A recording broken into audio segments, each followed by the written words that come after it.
Good morning दोस्तों, तपस्थली में आपका स्वागत है। शिक्षा से संबंधित न्यूज देख लेते हैं। आज तारीख है 2 मार्च।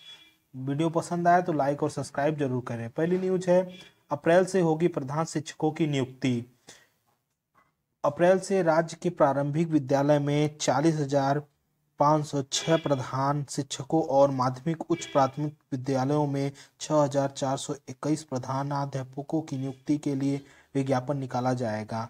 इस पर शिक्षा विभाग और बिहार लोक सेवा आयोग के बीच सहमति बन गई है।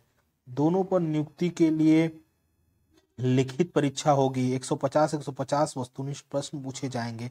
शिक्षा विभाग में मिली जानकारी के मुताबिक प्रत्येक प्रश्न अब एक अंक के होंगे। 0.25% निगेटिव मार्किंग होनी चाहिए, यानी 4 प्रश्न के गलत पर एक उत्तर काट लिया जाएगा। 2 घंटे की परीक्षा से में संबंधित हिंदी, अंग्रेजी, सामान्य अध्ययन और शिक्षक एप्टीट्यूड से प्रश्न पूछे जाएंगे। प्रधान संवर्ग प्रमंडल और प्रधान शिक्षक का संवर्ग जिला स्तर का होगा।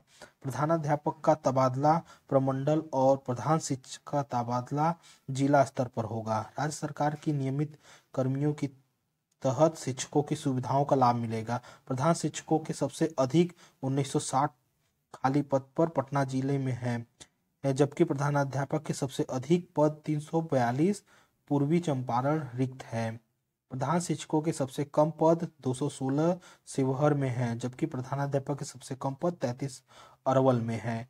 अगली न्यूज देख लेते हैं। शिक्षा संबंधित क्या न्यूज है। जेईई मेन का पहला चरण अप्रैल और दूसरा मई में होगा। नई दिल्ली से न्यूज है, इंजीनियरिंग कॉलेजों में प्रवेश के लिए आयोजित होने वाली संयुक्त प्रवेश परीक्षा जेईई में 2022 के पहले चरण का आयोजन अप्रैल और दूसरे चरण का आयोजन मई में होगा। नेशनल टेस्टिंग एजेंसी एनटीए के अधिकारियों ने मंगलवार को बताया कि परीक्षा के पहले चरण का आयोजन 16 से 21 अप्रैल और दूसरे चरण का आयोजन 24 से 29 मई तक होगा। संयुक्त प्रवेश परीक्षा में मुख्य में 2 प्रश्न पत्र शामिल होंगे। पहले पेपर का आयोजन एनआईटी, ट्रिपल आईटी व अन्य केंद्र पोषित तकनीक संस्थानों व राज्य सरकारों द्वारा पोषित एवं मान्यता प्राप्त संस्थानों व विश्वविद्यालयों में बीई और एवं बीटेक के स्नातक पाठ्यक्रमों में प्रवेश के लिए किया जाएगा। यह जेईई एडवांस के लिए भी पात्रता परीक्षा है, जिसका आयोजन आईआईटी में प्रवेश के लिए किया जाता है। दूसरे पेपर का आयोजन बी आर्क, बी प्लानिंग पाठ्यक्रमों के लिए किया जाता है। पहले चरण के लिए आवेदन 1 मार्च से प्रारंभ होगा और आखिरी तिथि 31 मार्च 2022 है। परीक्षा का आयोजन हिंदी, अंग्रेजी, गुजराती, असमिया, बंगाली, कन्नड़, मलयालम, मराठी, उड़ीसा, पंजाबी, तेलुगु, तमिल व उर्दू भाषाओं में किया जाएगा। अगली न्यूज क्या है, बेसिक शिक्षा नया सत्र 1 अप्रैल से। पाठ्य पुस्तकों के वितरण की तैयारी नहीं। परिषदीय स्कूलों में यूनिफॉर्म, जूता, मोजा, बैग, स्वेटर मिलेगा या नगद पैसा, निर्णय बाद में लिया जाएगा। लखनऊ से न्यूज है, बेसिक शिक्षा परिषद के स्कूलों में 1 अप्रैल से शैक्षिक सत्र 2022-23 के लिए शुरू किया जाएगा, लेकिन विद्यार्थियों को निःशुल्क पाठ्यक्रम पुस्तकें वितरित कराने की तैयारी अभी तक शुरू नहीं की गई है। ऐसे में विद्यार्थियों को अप्रैल से पाठ्य पुस्तकों का वितरण संभव होना नहीं लग रहा है। उधर विद्यार्थियों को यूनिफॉर्म, जूता, मोजा, बैग, स्वेटर की राशि भुगतान किया जाएगा या सामग्री खरीदकर वितरित की जाएगी, इस पर भी अभी निर्णय नहीं हुआ है। सूत्रों के मुताबिक नई सरकार के रुख का निर्णय किया जा रहा है। परिषदीय स्कूलों में 1.8 करोड़ विद्यार्थियों को निःशुल्क पाठ्य पुस्तकों का वितरण किया जाता है। पहली कक्षा से एनसीईआरटी तथा पाठ्यक्रम लागू किए जाना है। वही राष्ट्रीय शिक्षा नीति 2020 के तहत पाठ्यक्रम का निर्धारण होना है। विभागीय सूत्रों के मुताबिक पाठ्य पुस्तक प्रकाशन को लेकर अभी तक टेंडर प्रक्रिया पूरी नहीं हुई है। टेंडर प्रक्रिया को पूरा करने में करीब 1 महीने से अधिक समय लगेगा।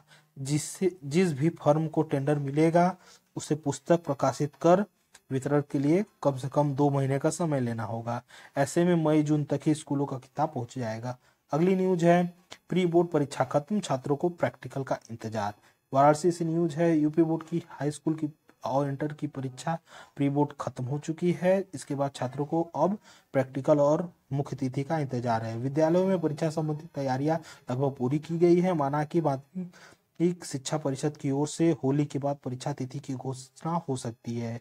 जिले में बोर्ड परीक्षा के लिए 131 केंद्रों की सूची जिला स्तर पर प्रस्तावित परिषद को भेज दी गई है। परिषद की ओर से अभी केंद्रों की फाइनल सूची जारी होनी बाकी है। ऐसे में अभी भी नजरें शहर और ग्रामीण इलाकों में बनने वाले केंद्र पर टिकी है। परीक्षा में 93,000 परीक्षार्थी शामिल होंगे।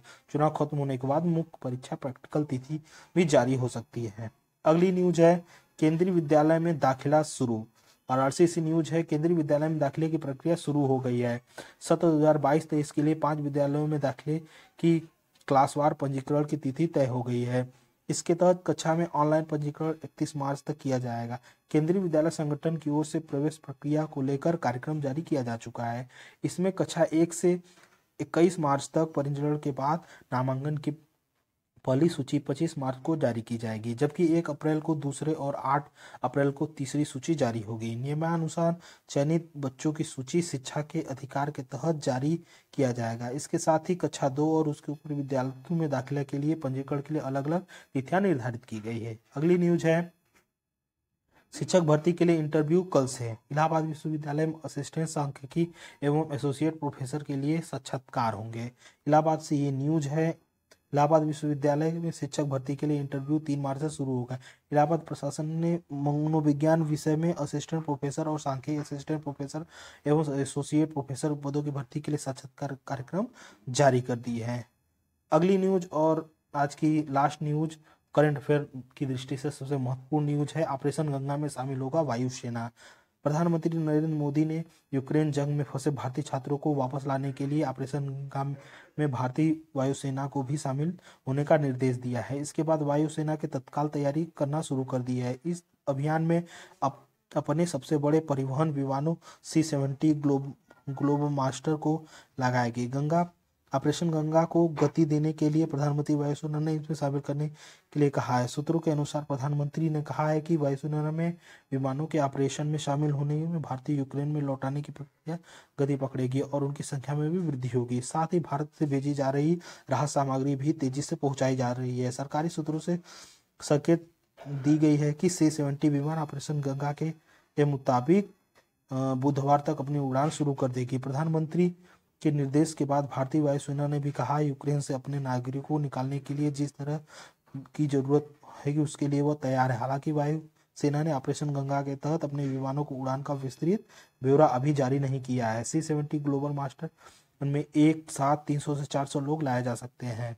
ये मालूम हो कि पिछले साल अफगानिस्तान में तालिबान के कब्जे में के बाद पैदा हुए हालात से भारतीय नागरिकों के अलावा अफगानी, हिंदुस्तानी और सिख भारत को लाने के लिए C-70 विमानों को लगाया गया था। ये थी आज की लास्ट न्यूज।